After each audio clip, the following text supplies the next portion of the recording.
अगर आपको लगता है कि आप सिर्फ स्ट्रेस ले रहे हैं तो रुकिए। स्ट्रेस और एंजाइटी में फ़र्क है। स्ट्रेस एक रिएक्शन है, एंजाइटी एक डिसऑर्डर हो सकता है। दोनों का डिफरेंस समझना बहुत ही ज़्यादा ज़रूरी है। स्ट्रेस एक नॉर्मल रिस्पॉन्स है जो किसी स्पेसिफिक सिचुएशन की वजह से होता है, जैसे एग्ज़ाम, जॉब डेडलाइंस या कोई बड़ी रिस्पॉन्सिबिलिटी। लेकिन एंजाइटी बिना किसी रीज़न के भी हो सकती है, जब आपको लगातार डर, टेंशन और ओवरथिंकिंग होने लगे बिना किसी क्लियर वजह के, तो ये एंजाइटी डिसऑर्डर हो सकता है। स्ट्रेस शॉर्ट टर्म होता है, एंजाइटी लॉन्ग टर्म हो सकती है। चलिए 6 major types of anxiety disorder को आज हम समझते हैं।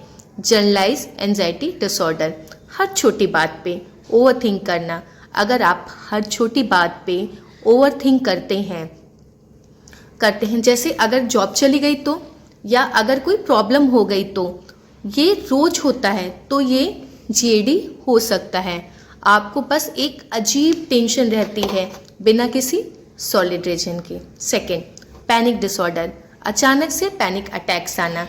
कभी आप बिना किसी वजह के एक्सट्रीम घबराहट महसूस करते हैं, सांस रुकने लगती है, हार्ट बीट फास्ट होने लगता है, सब ब्लरी हो जाता है।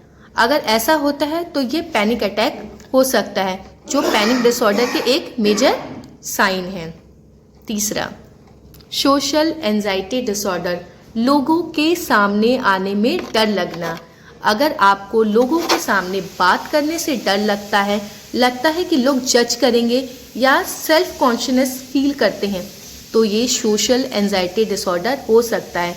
स्टेज पे बोलने या नए लोगों के मिलने का सिर्फ शाइनेस फील करना, बल्कि एक्सट्रीम फियर को महसूस करना। चौथा, ओसीडी, ऑब्सेसिव कंपल्सिव डिसऑर्डर, जिसमें रिपीटेटिव थॉट्स और एक्शंस होते हैं। अगर आप बार बार एक ही काम चेक करते हैं, जैसे दरवाज़ा लॉक है कि नहीं, या हाथ धोना, और अगर आप ये ना करें तो एक्सट्रीम टेंशन महसूस होती है, तो ये ओसीडी हो सकता है। इसमें अनवांटेड थॉट्स कंट्रोल नहीं होते और इंसान उस एक्शन को बार बार करने लगता है। पांचवा, PTSD, post traumatic stress disorder, पुराने ट्रॉमा का फ्लैशबैक। अगर कोई पुरानी और बुरा एक्सपीरियंस आपको बार बार याद आता है, नाइटमेयर्स आते हैं या बिना वजह डर महसूस होता है, तो ये पीटीएसडी हो सकता है। कोई एक्सीडेंट या इमोशनल ट्रॉमा के बाद वैसे ही ये सिचुएशन या जगह देखकर एक्सट्रीम एंजाइटी हो जाए। छठा, फोबिया, किसी एक चीज़ का एक्सट्रीम डर। अगर किसी एक स्पेसिफिक चीज़ से इतना ज़्यादा डर लगता है कि नॉर्मल लाइफ अफेक्ट हो रही है, जैसे हाइट, डार्कनेस या स्पाइडर्स, तो ये फोबिया हो सकता है।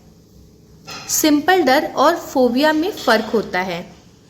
फोबिया में आप रिएक्ट इतना स्ट्रांगली करते हैं कि आप उस सिचुएशन से कंप्लीटली बचना चाहते हैं। अब आपको इनमें से कौन सा टाइप रिलेट करता है, कमेंट करें और मुझे बताएं। एंजाइटी एक सीरियस कंडीशन हो सकती है, लेकिन इसका सॉल्यूशन भी है। आप अकेले नहीं हैं। अगर ये रील हेल्पफुल लगी हो तो शेयर करें, ताकि और भी लोग इसके सिम्टम्स समझ सकें। हैप्पीनेस सोल आपके साथ हमेशा है।